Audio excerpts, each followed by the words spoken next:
It is September 22nd, 1888, and you are opening up your latest edition of Punch. You're not satisfied.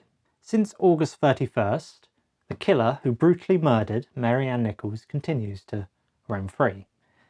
In that time there has been another victim too, Annie Chapman, who was killed on the 8th of September. It's now been 2 weeks, a fortnight. No one has been caught, or at least the killer has not been caught, despite the police's stumbling efforts.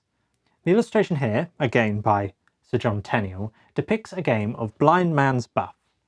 It's clearly satirising the police's inability to catch the killer, this blindfolded policeman surrounded by dubious-looking fellows as he waves his arms around, unable to grab a single one of them. It is a week later, and the culprit has still not been caught.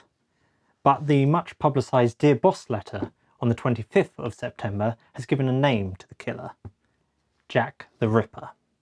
With the Dear Boss letter he gained his name, but this illustration by Sir John Tenniel in many ways gave him his most famous visage.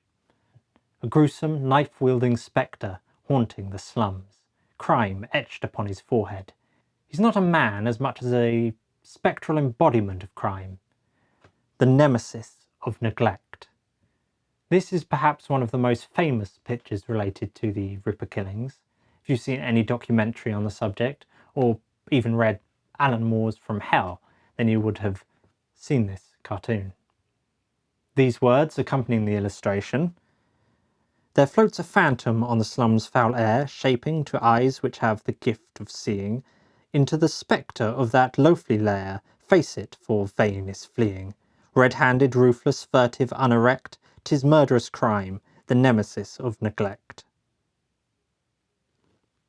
Again, a fuller poem is written opposite, but those final words, the Nemesis of Neglect, captured the imagination. They rang true for many, especially social reformers, and again it must be remembered that the writers and illustrators of Punch often considered themselves among such reformers as well as commentators. It's not just about the catching of a killer, but saving the neglected from the nemesis that is crime.